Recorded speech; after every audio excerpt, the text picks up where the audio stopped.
working. Okay, we got it. So thank you, Dima is going to be mainly in the background, helping me with Q&A today.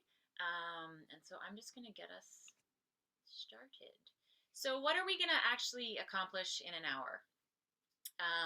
And while I talk about this, my first Q&A, asking people, what are all the commonalities that you see in the pictures that are on this slide? So for people who maybe are listening only, there's a picture of a super bent tree growing out of concrete.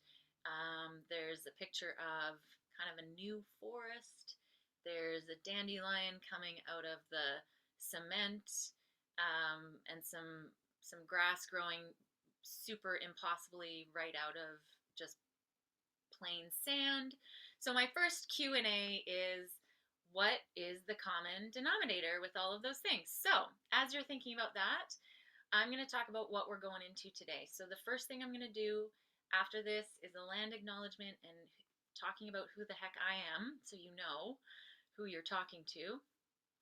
I'm going to talk about how most places look at mental health kind of holistically and kind of the big picture. I'm also going to be talking about how we try to look at mental health a little bit differently. So we'll talk about what that looks like. And then we're going to talk about harmful systems and how they harm different people. One of the things, that we're going to talk about and brainstorm as we're reminding ourselves about the harmful systems that I think a lot of this probably already know about. As we're reminding ourselves about the harmful systems and how they impact our mental health, my next Q&A after we do this is going to be around, how do we resist these harms? So, and then like ending on what we can all do differently for our mental health. Yes, Sonia, thank you. I was just meeting you the other day. Thanks for being here. And that is, I would agree wholly that is the theme. That all of these plants, all of these are very they shouldn't be there, essentially. They have squirmed their way through whatever they needed to do to survive, and to get what they needed to get. So those are things that kind of I always look for on walks and stuff, in nature as sort of inspiration. So we're going to start with a land acknowledgement. So where I am sitting right now is now known as Vancouver, but it is the unceded and stolen territories of the Squamish, Tsleil-Waututh, and Musqueam people, and it's still unceded. So, why some people kind of wonder maybe if they haven't heard a lot about land acknowledgements. We're doing a 1 hour presentation on mental health. Why are we going to spend a chunk of time acknowledging the land? Well, first of all, it's respectful, of course. But second of all, something that we're going to get into more and more in depth is how colonization and imperialism are huge forces of oppression happening, as we very well know, in present day, that are impacting all of our mental health in a whole bunch of different ways all the time. So we do land acknowledgements to talk about the land that we're on, and we try and do work to understand what we have been prevented from understanding by the Canadian government and by history and people actively keeping information from us. So this is one way that we're trying to undo and resist the forces of colonization and just move forward in a bit of a better way. So, who the heck am I to talk about colonization and imperialism? And I'll first start with some of the titles that make me sound kind of fancy, and things that I've worked legitimately hard to get, and things that I've studied a lot over the years. And a lot of my professional experience is directly from clients who I have worked with, who have shown me in all of their unique ways how they're resilient. So the fancy stuff is I have a master's of arts in counseling psychology, and I've been a counselor for 15 years now.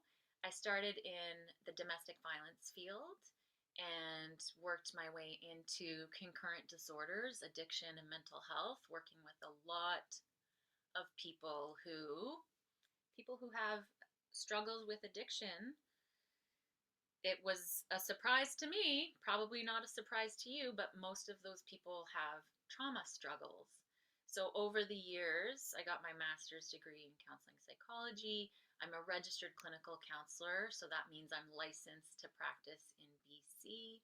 I'm also a Canadian certified counselor and supervisor, which just means I'm licensed by the Canadian Counseling and Psychotherapy Association as a counselor and a supervisor.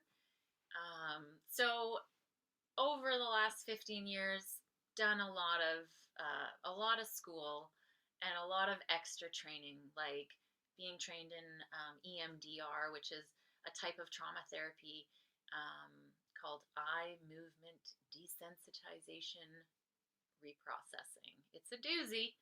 You can Google it if you're interested. So those are some of the more traditional education, experiential pieces that I bring to the profession.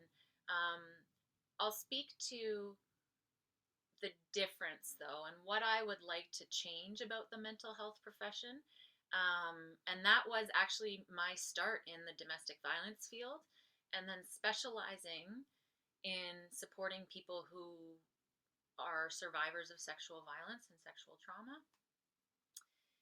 I noticed that the more and more I learned and my clients learned about the forces of oppression that were impacting them, especially regarding sexual violence, but specifically after, when you're trying to heal from it, I just noticed I felt so much better, and the people that I was working with felt so much better when I integrated feminist theory with trauma-informed counseling.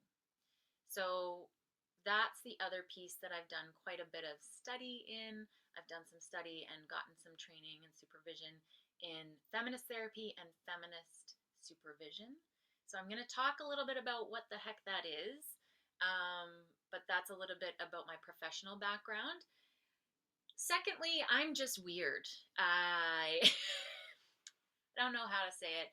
I was trying to think, okay, well, what makes me weird? And my friends and family would have like lots of examples. But one of the things that I was thinking about is I just ordered an endoscope camera that attaches to my phone for $39.95 to look inside my ears. I ordered it from Amazon. It's hours of entertainment. I don't go to movies anymore after the pandemic. So that would be an indicator that I'm a little bit curious in different ways. Getting down to, I like to also have a sense of humor, if you can hopefully tell. Now getting into, what do I mean by my different social positions? So, counselor, I'm a supervisor, I'm a human being who's weird and curious. I also am a mom, I'm a wife, I'm a daughter, I'm an aunt, a lot of different positions in my personal life, but my social positions in terms of forces of oppression have helped me somewhat. And they have also really shown me the work that I need to do to be different. So, my social positions, I am a 39-year-old white heterosexual woman so far. I don't know what'll happen in the future, let's not lie. And I came from a relatively stable upper middle class family situation where education was valued. We had enough to eat. Things were tight, but we were comfortable. And so, one of the reasons I share some of my social positions, so heterosexual being one of them, is because I'm actively finding out how heterosexual culture and heteropatriarchy are not only harming me as a white woman, but are more so harming more other people, way more other people, and in dramatically worse and more dangerous ways. So, what I've learned, I'm a survivor of sexual violence. I have my own post-traumatic stress disorder and depression that I actively engage in my own therapy. I take my meds and do my thing. So I have like my own lived experience with mental health and trauma. So my own healing experience has led me to figuring out that the more I learn about external systems, the more it makes sense to me that I actually shouldn't feel ashamed. I shouldn't feel worthless. And so I was going through my own personal journey alongside my clients as I figured out this feminist therapy angle. And I will continually be learning, including right now, I'm learning because I'm going to watch this video over and just look at all the things I missed. So everyone else is Googling that. Good, yeah. So yeah, it's like my social position of experiencing my mental health struggles. I also have chronic health conditions, physical health conditions, and I have directly experienced patriarchal violence. That being said, I directly benefit from a lot of other systems like capitalism, like white supremacy, to name a few things. So, we're going to get into how it's important for people at different social positions to do different types of work. And so, this is just how I approach mental health work in general, is just everything makes sense. And if we can look at the broader system and look at the forest for the trees, things are going to make even more sense. So hopefully that's what we will do today. Okay. Getting myself on track. Just like talking and talking and talking. Are you still with me? Some people are still with me. Awesome. Okay. So, the way that most mental health places, we've got someone who is with, thank you, Jessica was here from the beginning. Thanks, Jessica.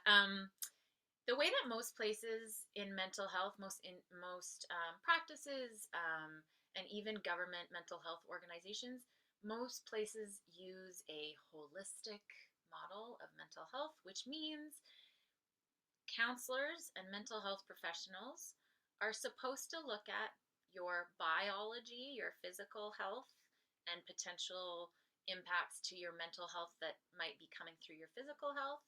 They're supposed to look at mostly psychology, spirituality, how connected are you feeling? Are you some people know spirituality as religion, but a lot of people know spirituality as their own sense of being connected to a deeper meaning or purpose or nature or something like that. And then social ties and social life. So these are the building blocks that most mental health practices should be taking into consideration. And peak resilience is very similar in that aspect. We're trying to think about all levels of functioning, all levels of a person's life, to make sure that we might not be missing something that could be contributing to a struggle. But what most mental health folks don't understand, if they're just looking at the person and the person's biology and the person's psychology and the person's spirituality and that person's social life, is they're not actually looking at how all of those things fit within these forces of oppression. So, for example, I'm going to a counselor. They might think, hey, you're really struggling with depression. Have you, and we've been doing talk therapy now for a while, and it's still, pretty severe. Maybe we should potentially talk to your doctor and see if they would recommend anything to help you on the physical, chemical level of things. And that's absolutely fair. And what I would add to that is, let's talk about and get curious about the physical body that you were born into and how that determines the level of harm and violence that you experience. And so if we can understand and recognize that's not actually your mental health problem, those are the problems of the harmful systems. For example, people born into bigger bodies, because fat phobia and fat shaming is rampant in the medical community and in the mental health and wellness community. So that's just one example. And then the other thing around kind of the physical body is that forces of oppression are often trying to control our physical body and are impacting our physical health. So the psychology piece is really how we think and feel internally, and this whole field of psychology has been really super focused on the internal, and we're going to get more into why. So spirituality, one of the things that we would like to think of if we're looking at harmful systems and resisting harmful systems, is that a huge part of colonization, white supremacy, patriarchy, and capitalism, those are spirituality suckers. They're meant to suck people's connection away so that people are still hungry and they spend their money and they want to be better and they want to work harder, and on and on and on. So these systems are sort of designed to do what they're doing, and they're perfect. They work very well. Socially, obviously, our social functioning is really unique and depending on a whole bunch of different factors. But in general, one thing that we think about is, how supported do you feel by our overall society? As your gender, as your sexuality, as your particular race, as the particular class that you were born into. Those are things that dramatically impact people's mental health. And if we're not looking at it, we're missing a huge part of the picture. So a tiny, very rudimentary history. This is borderline pathetic. But a brief history of mental health care. So I'm pretty sure everyone here is familiar with the idea of nature and nurture. And that originally started way back in the day with Plato and Aristotle. So they were going back and forth. Is it nature? Are people born with whatever skills and traits that they're going to have, and that's what they have for the rest of their life? Or is it all learning and fostering and nurture? So that was early days. I think more recently, and what's really been impacting kind of the modern age of psychology is really when Freud and co. came along.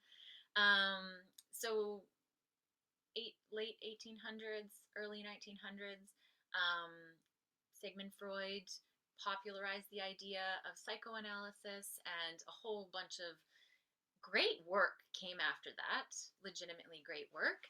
But there were some drawbacks to that work because they were super curious about helping people, but they were also really focused on defining what is normal human functioning, normal, and what's abnormal or maladaptive or whatever we want to call it.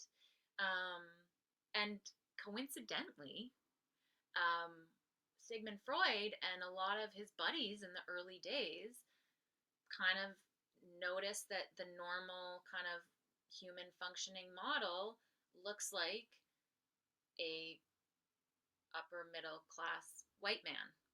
So a lot of the psychoanalysis interventions, diagnoses, and practices at the beginning and throughout were actively trying to pathologize and make it an illness, just like traits of femininity, traits of gender fluidity, all of these things. And it wasn't actually until the 60s and 70s when there were women psychologists even allowed. So it's been an interesting history. So now, I'm going to say 70s, 80s, 90s, there were quite a lot of feminist therapists who really helped the profession along, and they talked about how some parts of the psychology industry are really harmful. And so now where we're at is we're trying to not just blend, but recognize that mental health and social justice are sort of the same thing. They come together. So we're really, at Peak anyways, we're really informing our work by leaders in the field who are kind of integrating activism and social justice in the therapy work. So just a gross reminder, I don't think we all need a reminder. These are systems that benefit a few and harm everyone. So even though a few people, in the grand scheme of things, do benefit, everyone is harmed by patriarchy. The whole idea with patriarchy is, people born with penises have more control, authority, and power over people without. And so people without, any trans or non binary folks, experience more violence, discrimination, gaslighting, crazy making things. So then there's the white supremacy that absolutely makes it almost impossible for most people of the world to feel safe. Um, Capitalism and imperialism. The war right now is a great example of that. But basically, the idea is resource extraction, um, and that, yeah, the few benefit. So let's go into and start brainstorming. This is where we're gonna kind of resist a little bit more as I go through the ideas that capitalism bring us. So this is where we get our never enough. We are promised over and over and over with addictive messaging that we'll feel better when we have this, when we have that, when we're working at this job, when we're better in this way, when our body looks whatever way. And people under these systems are part of resource extraction. So capitalism is, the message is, you aren't really a worthy human unless you are a certain level of productive. And it's not overtly normally stated, um, but is the entire engine for ableism. So any ideas? So one way I try to resist capitalism, and I'm complicit, I'm working in the system, I'm in the system. One way I try to resist is even just not going on social media as much. Um, I find that I compare myself less, plus I'm looking at less advertisements. So that's just one minute way that I'm trying to resist. Does anyone have other small, big, funny, silly examples of how you're trying to resist capitalism? It almost feels impossible, but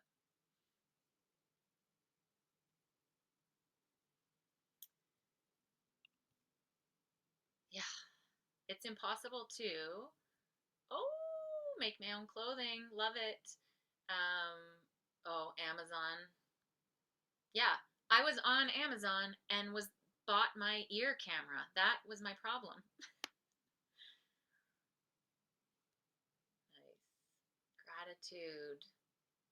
Thank you. So these are small, big, medium ways to just continue to resist. And even by naming that, oh, practicing gratitude is my way of resisting capitalism, that can further remind you that you're actually doing work.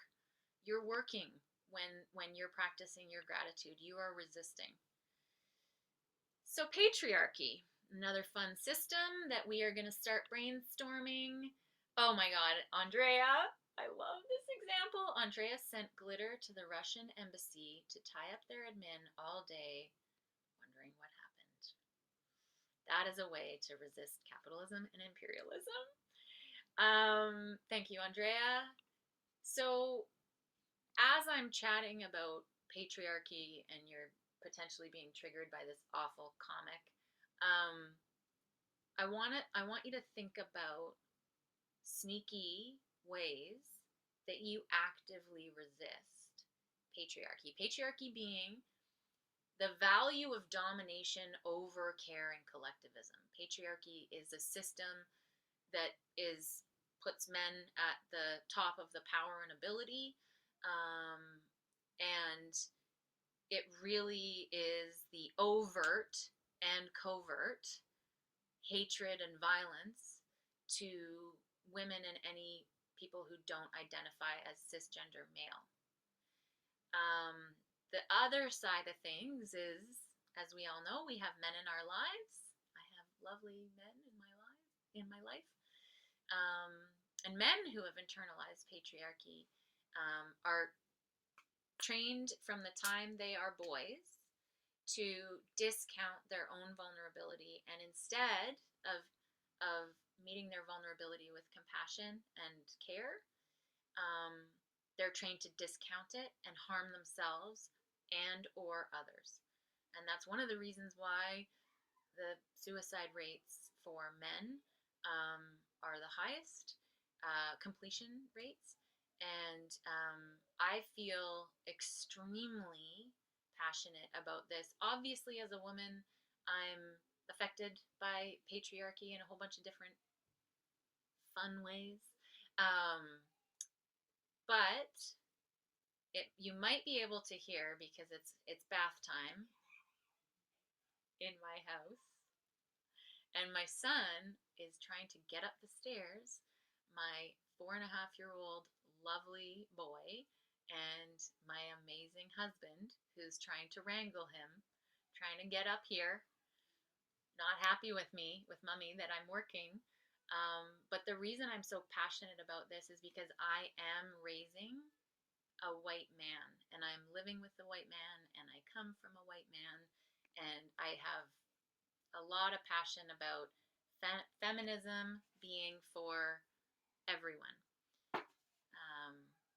So any ideas of how to resist patriarchy out there? Mine is asserting a equal division of labor in my house. That's just one way. Um, Probably maybe, yeah, equal division of labor being this moment right now when I'm working. And okay, I'm gonna let people think through other ways that you're subtly resisting patriarchy. Even just learning about patriarchy more and more and more can really help us see kind of behind the curtain. So the other force that I'll talk about here is white supremacy, and this is a force of oppression that I benefit from and am harmed by. Um, it's dehumanizing and disconnecting, and that's what it's meant to do.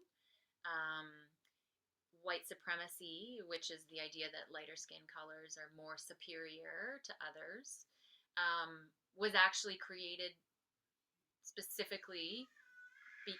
Oh, that's not good. I hope you're not hearing the drama that's going on downstairs. Anyways, basically, white supremacy was necessary to dehumanize all of these other people in other places so that we could resource extract as humans in slavery, but also resource extract just all of the resources from the land.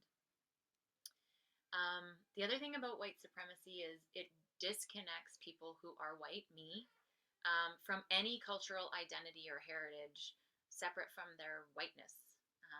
And so this leads to us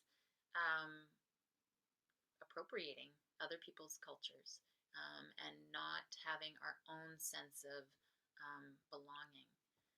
So, oh, okay, you want to say night? Okay, just 1 second. We have to take a good night break. Okay. Okay, bye. Okay. Have a good sleep. Love you. We tried, but thank you for your patience. Okay, move clothes around in department stores. Becoming as independent female as possible, raising my son that all chores, emotions, actions, reactions are for everyone, not for split by genders. That's so great. Thank you. Wow. Okay. Focusing. Kids, white supremacy. Coming back to reality here. Yeesh. That is my word for all of this. So sometimes I feel, okay, most of the time I feel really overwhelmed by all of these things. And so one of the things when I feel really overwhelmed and unsure is just having a mentality of everything makes sense. And so if I'm continually being curious, and I look at maybe how systems are impacting me, that makes things make sense a little bit more. And if I gain more clarity around in my own therapy or with my friends, everything starts to make sense if we just get a little curious. And getting curious means peeking behind the curtain and seeing some of these forces is usually just the first step. And even, I mean, for me, as well as for the people that I work with, starting to name the things that are harming us.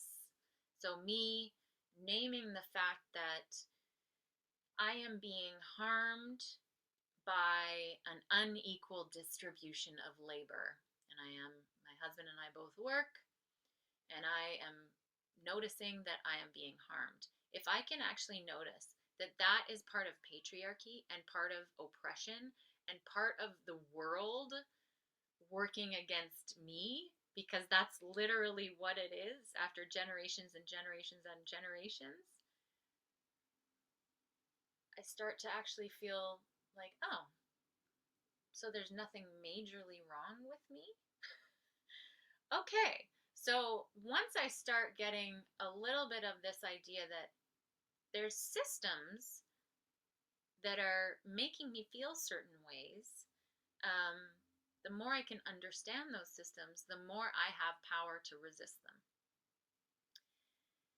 And it is not a coincidence that the psychology industry neglects to talk about all of this. The psychology industry historically has been co opted and used in awful, awful ways to harm a whole bunch of different types of people. And so the psychology industry is at risk to look at some of these things. Speaking of the psychology industry, I was having lunch with a colleague the other day, and she just made the most sense to me, and I don't know if this is going to make sense to everyone out there. Talking about patterns in how people are socialized, how different genders are socialized, how people from different race backgrounds have to navigate the world differently. And my colleague, the lovely Anna, said to me, yeah, I figure some people just are socialized to habitually take more, and some people are trained over and over and over and over to expect way less while the world expects way more from them, and they habitually have to give more in order to not be harmed. So to me, it was like, oh, it's just habit. And to me, it helped. I mean, it's over simplistic, but my job in my relationship with my male husband is I have been habitually trained to do more and expect less. He has been habitually trained, no fault of his own, no fault of my own, to take more and give less. So he's got a different job than I have. I need to work on challenging myself to take more and to figure out how I can feel worthy enough to be worthy to take, and safe enough. And sometimes it's not safe. Side note, that's disclaimer. But I think it's curious and interesting to think about some of these things are habits, because to me, I can change habits, right? I have hope that I can potentially change habits. So there's a ton of ways. We're starting to wrap up to the close to our end here. Peak resilience is a therapy practice. We are a fee-for-service therapy practice. There are pros and cons to that. So the pro is it allows us to work outside of government agencies, so we can make our own rules and do our own thing and maybe be a little bit more radical than we might be allowed to be. It also allows us to practice sustainably, and like in alignment with our values. But that being said, capitalism. So yes, we have to make a living, and it's really harmful that not everyone has access to mental health care, especially mental health care that looks at all the ways that different systems are harming people. So that's why we are offering, obviously, this as an example.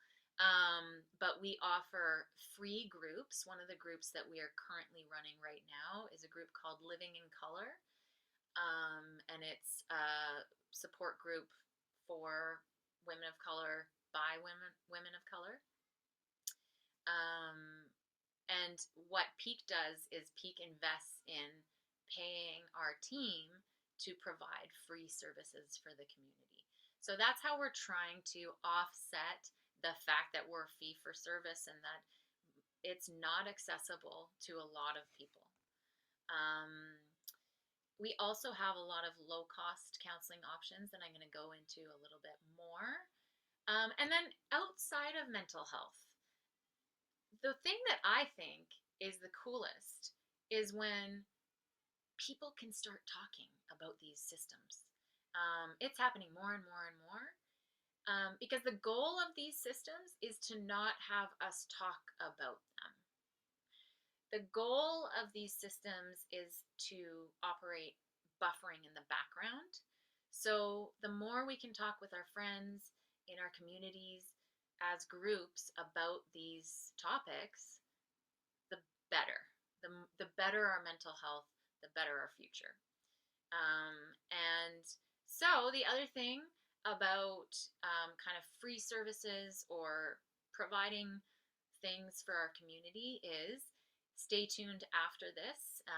And in a few days, you'll get a follow up email just with like some follow up resources and places to go if you have questions.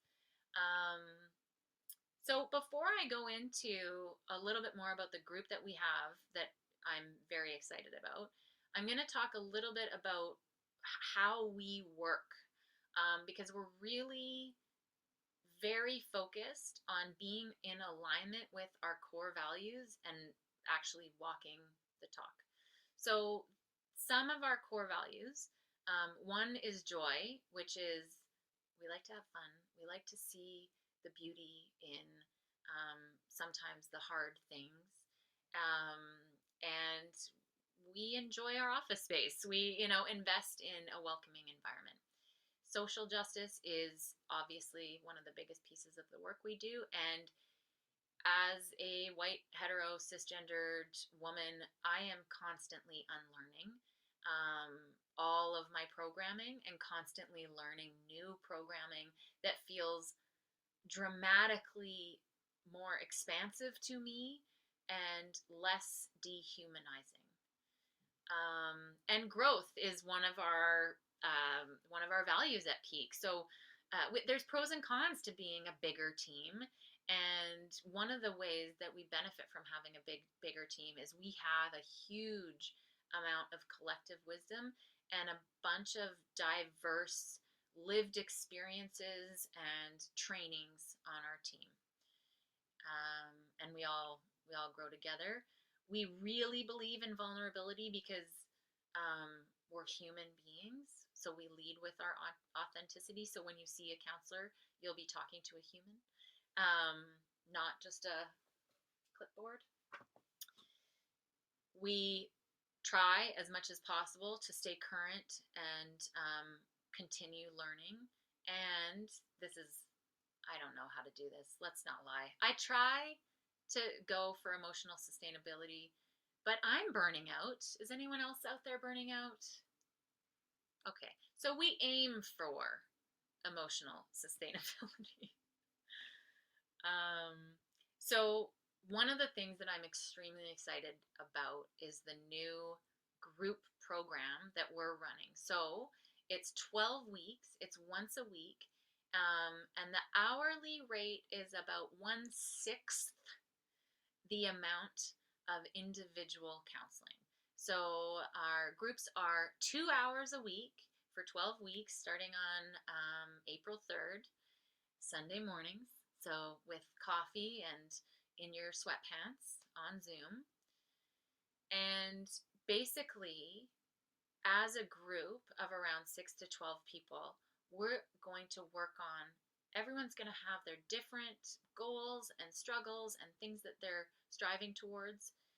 The common theme that is going to be discussed and really harnessed and talked about is how is everyone resisting and how is everyone reaching for their dreams despite all of these harmful systems.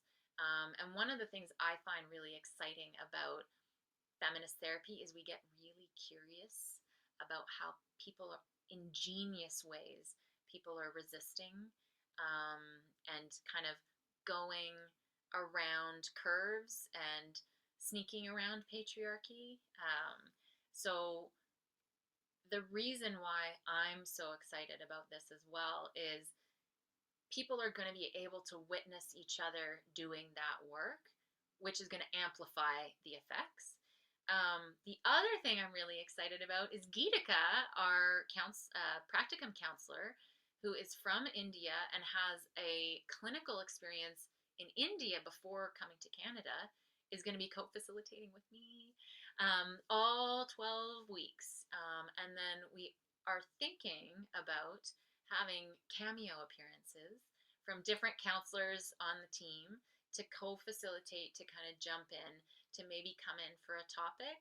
So counselors with a different gender, with a different sexuality, with a different um, religion, we're going to be bringing in shifts, while we also have kind of a safe crew that will go through the whole time with you. A huge, like countless studies have compared the effects of individual therapy and group therapy, and the results are sometimes only the same level of effectiveness, but oftentimes there's quite a lead in the group programming option. So, wow, 10 minutes left. Okay. So I'm gonna say thank you.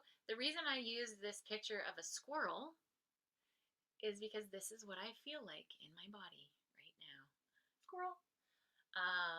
And so that's what I wanted to embody the end of this presentation. So if you're interested in learning more, obviously anything on our website is fair game. If you would like to join Peak Resistance starting April 3rd, you can reach out to our office manager, Annie at peakresilience.com. And Annie will connect you and kind of organize a intake appointment with Geetika. And Geetika will help just make sure what are your goals, making sure that the group's a good fit for you, and making sure that you don't have any questions or comments before coming into the group. Attending a group is we really focus on safety first. So that first appointment with Geetika before you come into the group, or before someone comes into the group, is important, just to talk through any questions. The other thing I wanted to mention is no wait list right now. We have ongoing counseling sessions starting at $21 for anyone who's interested in seeing. Thank you, Andrea. Anyone interested in seeing a practicum counselor who has direct supervision, not only weekly with their direct supervisor at Peak Resilience, but they have supervision and consultation with the entire team at Peak Resilience. So people who do their practicums with us often, hopefully, get a pretty fun, robust experience.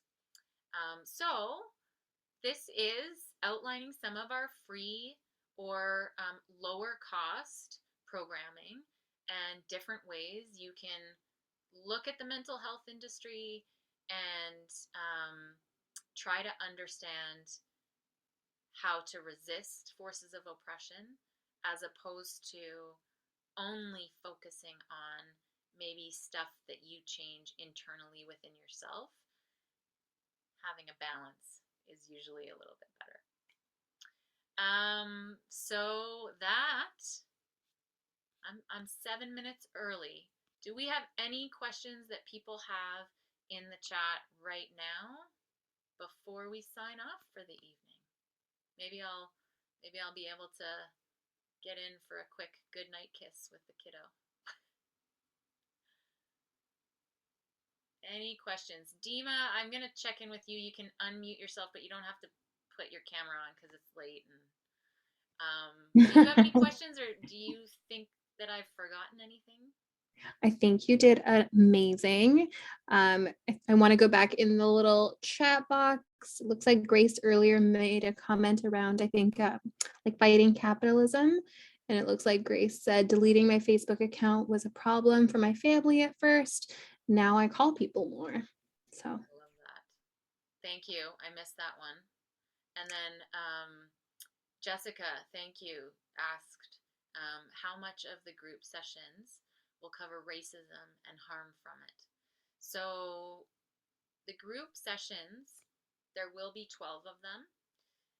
In each session, we are going to be talking about all the different forms of oppression because everyone in the group is going to be going through a combination of different unique forces for them. So, we are going to talk about racism every single session because there will be people impacted in the group and we will need to talk about it. I'm really excited that Geetika is attending with me. I do as much of my own anti racism work and internal undoing white supremacy culture, but I have a certain worldview.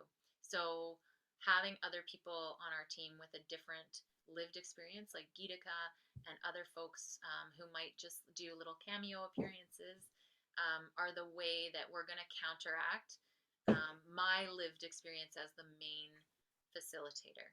So Jessica, to your point, how much of the group session will cover racism and harm from it? Probably quite a bit, um, especially if people are bringing that. It's going to be really fluid, and we're going to base the conversations on everyone's unique struggles and the group cohesion is unique each time. Oh, okay. Jessica, I ask you, recently I've experienced quite a lot of racial harm and looking to do exactly this, finding ways to navigate this while striving for my, yeah. Well, the whole point in this group, Jessica, thank you for giving an example, by the way. I appreciate that. The whole point in this group is to acknowledge how hard racial trauma and racial harm and all of these harms are. And because oftentimes it's super easy to forget or downplay, or it's just normal. In this group, we're gonna, I call it kind of de-gaslighting. Coming into the group will remind you that it is extremely harmful and your feelings are extremely valid. Your mental health symptoms, your struggles, your rage, your whatever else there may be there are extremely valid. And then we start from a strength based perspective saying, how are you already kind of like sneakily going around this? And we get curious and we start seeing all the ways that people are ingeniously navigating their lives, and then we can add in, you know, different questions or different maybe ways or angles of um, looking at things. So yes, I want to address my internalized racism and coming to terms with how much racism I have actually experienced versus how much I have brushed off, while still acknowledging my benefiting from colonialism. Absolutely. Curious if you can give a sense of what the structure of the 2 hour sessions will look like. Absolutely. Um, Structure of 2 hour sessions. There is going to be a brief, focused check in around something specific where we go around the room, the Zoom room, and we check in around certain specific things. Then there's going to be a chunk in the middle that is where we explore a topic. So we explore something like gender identity, for example, and how that's impacting our mental wellness. So we have kind of a chunk of exploration content exploration, and then we have a checkout. Hey, what did you take from today's discussion, and what are your intentions until next week? Um, hope that hope that helped, Amanda. Andrea says it's affirming to be seen as resisting and not being victimized. Absolutely. Yeah. And the group um, is not cut and dry like a classroom because we are co-creating it with the people in the group. This is a pilot project. Um, we are doing pre and post measures to look at how does this group actually impact people. Because one of the things that we are struggling with is the price of real therapy that is supportive, trauma informed, and anti oppressive, um, and the sustainability of the work. So, this is our pilot. It might not be for you, it might be for someone you know. It might not be for right now, it might be for down the road. And if you have any more questions whatsoever, please reach out either to Annie with the email there, Annie at peak-resilience.com, or yours truly, you can email me. I'm also going to follow up and send everyone a resource email to say thank you so much for coming today. So, with that, we are going to end. Dima, am I missing anything? Looks like we're good. There's been a few compliments going back to Andrea, agreeing that the reframe was affirming, and everyone's sending their compliments. And thank you. Awesome. Well, thanks, Dima, and take care out there. All right, I'm going to stop the share and end the meeting.